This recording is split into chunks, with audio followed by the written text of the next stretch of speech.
2021년 10월 6일 수요일 새벽 기도회를 하나님 앞에 올려드리도록 하겠습니다.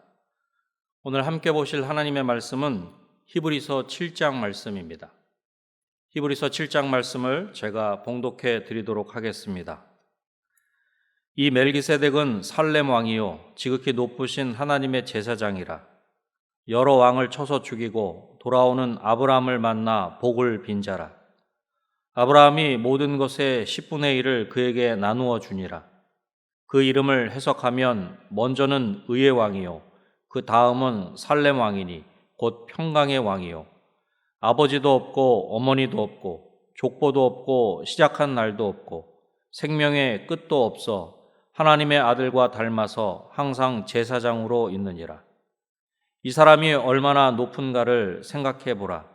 조상 아브라함도 노량물 중 10분의 1을 그에게 주었느니라. 레위의 아들들 가운데 제사장의 직분을 받은 자들은 율법을 따라 아브라함의 헐에서 난 자라도 자기 형제인 백성에게서 10분의 1을 취하라는 명령을 받았으나 레위 족보에 들지 아니한 멜기세덱은 아브라함에게서 10분의 1을 취하고 약속을 받은 그를 위하여 복을 빌었나니 논란의 여지 없이 낮은 자가 높은 자에게서 축복을 받느니라. 또 여기는 죽을 자들이 10분의 1을 받으나 저기는 산다고 증거를 얻은 자가 받았느니라. 또한 10분의 1을 받는 레위도 아브라함으로 말미암아 10분의 1을 바쳤다고 할 수 있나니 이는 멜기세덱이 아브라함을 만날 때에 레위는 이미 자기 조상의 허리에 있었음이라. 레위 계통의 제사 직분으로 말미암아 온전함을 얻을 수 있었으면 백성이 그 아래에서 율법을 받았으니 어찌하여 아론의 반차를 따르지 않고 멜기세덱의 반차를 따르는 다른 한 제사장을 세울 필요가 있느냐. 제사 직분이 바뀌어졌은즉 율법도 반드시 바꾸어지리니 이것은 한 사람도 제단 일을 받들지 않는 다른 지파에 속한 자를 가리켜 말한 것이라. 우리 주께서는 유다로부터 나신 것이 분명하도다. 이 지파에는 모세가 제사장들에 관하여 말한 것이 하나도 없고 멜기세덱과 같은 별다른 한 제사장이 일어난 것을 보니 더욱 분명하도다. 그는 육신에 속한 한 계명의 법을 따르지 아니하고 오직 불멸의 생명의 능력을 따라 되었으니 증언하기를 내가 영원히 멜기세덱의 반차를 따르는 제사장이라 하였도다. 전에 있던 계명은 연약하고 무익함으로 패하고 율법은 아무것도 온전하게 못할지라. 이에 더 좋은 소망이 생기니 이것으로 우리가 하나님께 가까이 가느니라. 또 예수께서 제사장이 되신 것은 맹세 없이 된 것이 아니니 그들은 맹세 없이 제사장이 되었으되 오직 예수는 자기에게 말씀하신 이로 말미암아 맹세로 되신 것이라. 주께서 맹세하시고 뉘우치지 아니하시리니 내가 영원히 제사장이라 하셨도다. 이와 같이 예수는 더 좋은 언약의 보증이 되셨느니라. 제사장 된 그들의 수요가 많은 것은 죽음으로 말미암아 항상 잊지 못함이로되 예수는 영원히 계심으로 그 제사장 직분도 갈리지 아니하느니라. 그러므로 자기를 힘입어 하나님께 나아가는 자들을 온전히 구원하실 수 있으니 이는 그가 항상 살아계셔서 그들을 위하여 간구하심이라. 이러한 대제사장은 우리에게 합당하니 거룩하고 악이 없고 더러움이 없고 죄인에게서 떠나 계시고 하늘보다 높이 되시니라. 그는 저 대제사장들이 먼저 자기 죄를 위하고 다음에 백성의 죄를 위하여 날마다 제사 드리는 것과 같이 할 필요가 없으리. 이는 그가 단번에 자기를 드려 이루셨음이라. 율법은 약점을 가진 사람들을 제사장으로 세웠거니와 율법 후에 하신 맹세의 말씀은 영원히 온전하게 되신 아들을 세우셨느니라. 아멘. 오늘 히브리서 7장을 통해서 예수님은 누구십니까? 라는 제목으로 말씀을 나누고자 합니다. 예수님은 어떤 분이십니까? 첫 번째로 의와 평강의 왕이십니다. 본문 2절 말씀을 보십시오. 아브라함이 모든 것의 10분의 1을 그에게 나누어 주니라. 그 이름을 해석하면 먼저는 의의 왕이요 그 다음은 살렘 왕이니 곧 평강의 왕이요. 그렇게 말씀하고 있습니다. 멜기세덱 그 이름을 해석하면 의의 왕이요. 그 다음은 살렘 왕이니 곧 평강의 왕이라는 것입니다. 여기서 의의 왕이란 나의 왕은 의시다라는 멜기세덱의 이름을 해석한 것입니다. 3절에서 말씀하고 있는 것처럼 멜기세덱은 아버지도 어머니도 없고 족보도 없으며 시작과 끝도 없으니 그야말로 영원한 제사장입니다. 그런데 이렇게 멜기세덱에 대해서 설명하는 이유가 무엇일까요? 그것은 멜기세덱이 바로 예수 그리스도를 예표하기 때문입니다. 의의 왕이란 공의, 정의를 뜻하는 말로 윤리적, 도덕적 표준을 나타내는 것이며 구약에서 그 표준은 하나님의 성품입니다. 예수 그리스도는 우리를 의롭게 하시기 위해 세상에 오신 왕이시며 구주이십니다. 그리고 우리가 그 예수님을 믿으면 하나님의 의를 얻게 되는 것입니다. 예수님은 예수님을 믿는 모든 이들을 의롭게 하시는 의의 왕이십니다. 예수님은 의의 왕이시며 또한 평강의 왕이십니다. 아기 예수님께서 탄생하시던 밤 들에서 양떼를 치던 베들레헴의 목자들은 평화를 노래하는 천사들의 합창을 들었습니다.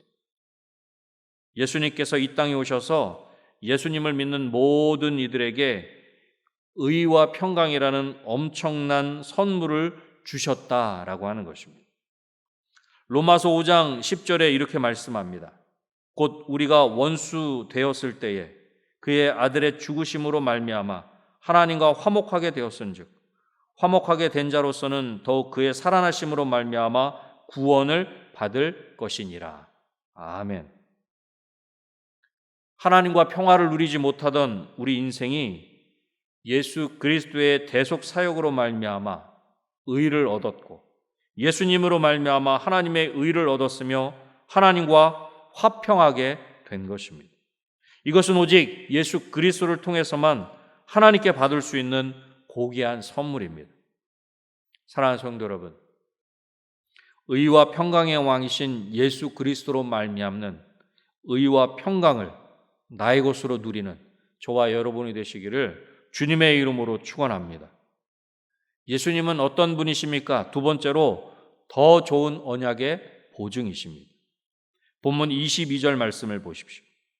이와 같이 예수는 더 좋은 언약의 보증이 되셨느니라. 아멘. 여기서 보증이란 서약하다, 계약하다라는 뜻으로 법정 의무 이행에 대한 보증을 의미하는 것으로 타인을 위해서 자신의 생명을 내건다는 데까지 그 의미가 확장될 수 있는 것입니다. 은행에서 대출을 받는 사람의 보증인이 된 사람은 채무자가 빚을 갚지 않을 때 대신 갚아야 하며 죄수의 신변에 대해 보증을 선 사람은 정한 날의 죄수를 법정으로 출두시킬 의무를 가지게 되는 것입니다. 그렇습니다. 예수 그리스도 안에 있는 자들을 위해 예수님께서는 친히 보증이 되어 주신 것입니다.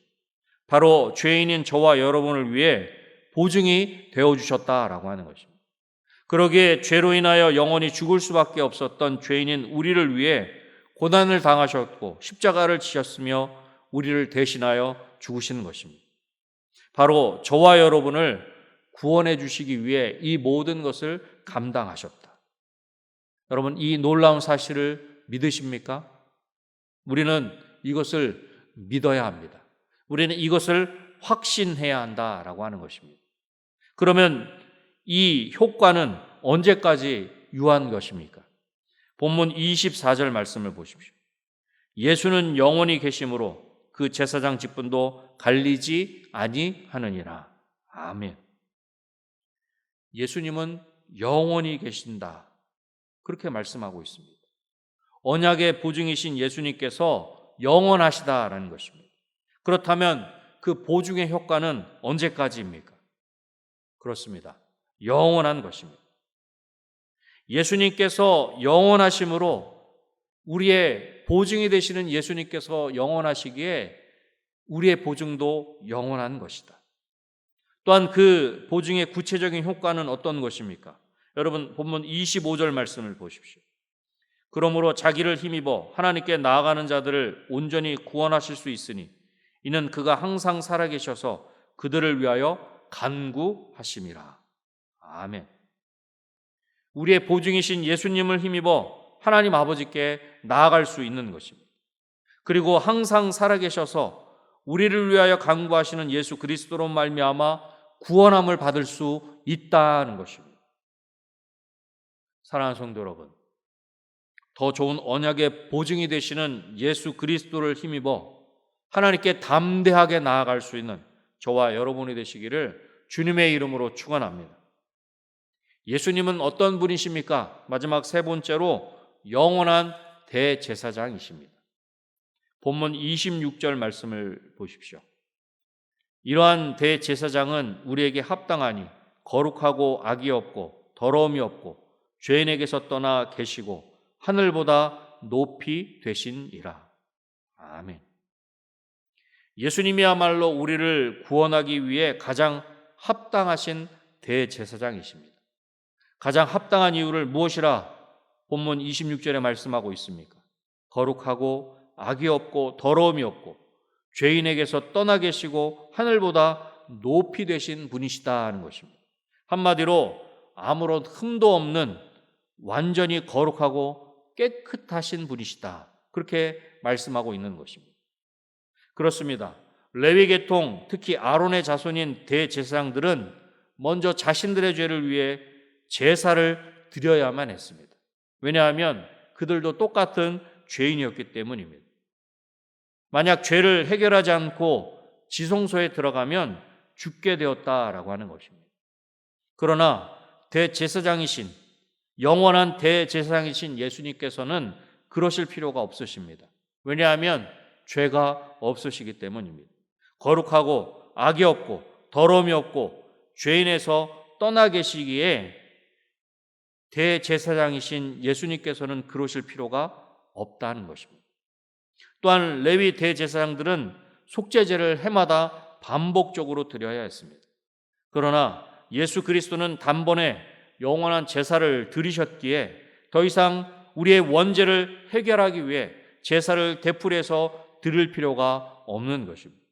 예수님께서 단번에 당신을 드려 이 모든 것들을 이루셨다라고 하는 것입니다. 모세의 율법은 사람들을 약점이 있어도 어쩔 수 없이 대제사장으로 세웠습니다. 그러나 하나님께서 개입하셔서 율법 다음으로 주신 명령은 영원토록 완전하신 아들을 대제사장으로 세우셨다는 것입니다. 그것을 본문 28절에는 이렇게 말씀합니다. 율법은 약점을 가진 사람들을 제사장으로 세웠거니와 율법 후에 하신 맹세의 말씀은 영원히 온전하게 되시는 아들을 세우셨느니라. 아멘. 영원히 온전하게 되신 아들을 세우셨다는 것입니다. 바로 예수 그리스도를 대제사장으로 세우시는 것입니다. 사랑하는 성도 여러분, 예수님은 우리의 주홍같이 붉은 죄를, 먹같이 검은 죄를 가지고 하나님께 나아가시는 영원한 대제사장이신 줄로 믿습니다. 예수님께서 우리의 영원한 대제사장 되심이 저와 여러분에게 힘과 능력이 되시기를 주님의 이름으로 축원합니다. 말씀을 맺겠습니다. 예수님은 누구이십니까? 예수님은 어떤 분이십니까? 예수님은 의와 평강의 왕이십니다. 예수님은 더 좋은 언약의 보증이십니다. 예수님은 영원한 대제사장이십니다. 오늘도 예수님으로 말미암는 이 놀라운 은혜와 복을 나의 것으로, 우리의 것으로 누릴 수 있는 저와 여러분이 되시기를 다시 한번 주님의 이름으로 축원합니다. 기도하겠습니다. 하나님 아버지, 감사합니다. 오늘도 하나님의 생명의 말씀을 들을 수 있게 하시고 보게 하시니 감사합니다. 특별히 오늘 말씀을 통해서 우리를 구원하시는 예수님이 어떤 분이신가를 다시 한번 알게 하시고 다시 한번 묵상케 하시니 감사합니다. 예수님은 의와 평강의 왕이신 줄로 믿습니다. 예수님은 더 좋은 언약의 보증이 되시는 줄로 믿습니다. 예수님은 영원한 대제사장이 되시는 줄로 믿습니다. 예수님으로 말미암는 이 놀라운 은혜와 복을 우리의 것으로, 나의 것으로 온전히 누릴 수 있도록 주님 도와주시옵소서. 그리하여 예수님으로 말미암아 담대히 하나님 아버지께 나갈 수 있도록 도와주시고, 예수님으로 말미암아 구원의 확신을 가지고 이 땅에서 그렇게 하나님의 존귀한 자녀답게 살아갈 수 있는 우리 모두가 될 수 있도록 주님 도와주시옵소서. 특별히 지금은 너무나 신앙생활하기가, 하나님의 자녀로 이 땅을 살아가기가 어려운 시대를 살아가고 있습니다. 하지만 하나님, 우리를 구원하시기 위해 물과 피를 다 쏟아주신 예수님, 바로 그 주님이 나의 주님이신 것을 우리가 확신케 하여 주셔서 오늘도 예수 그리스도로 말미암아 승리하는 삶을 살아갈 수 있는 우리 모두가 될 수 있도록 주님 도와주시옵소서. 오늘도 우리와 변함없이 동행하시는 그 예수 그리스도로 말미암아 승리의 쾌가를 부르는 우리 모두가 될 수 있도록 도와주시기를 간절히 소원하오며 우리를 구원하신 예수님의 이름으로 기도드립니다. 아멘.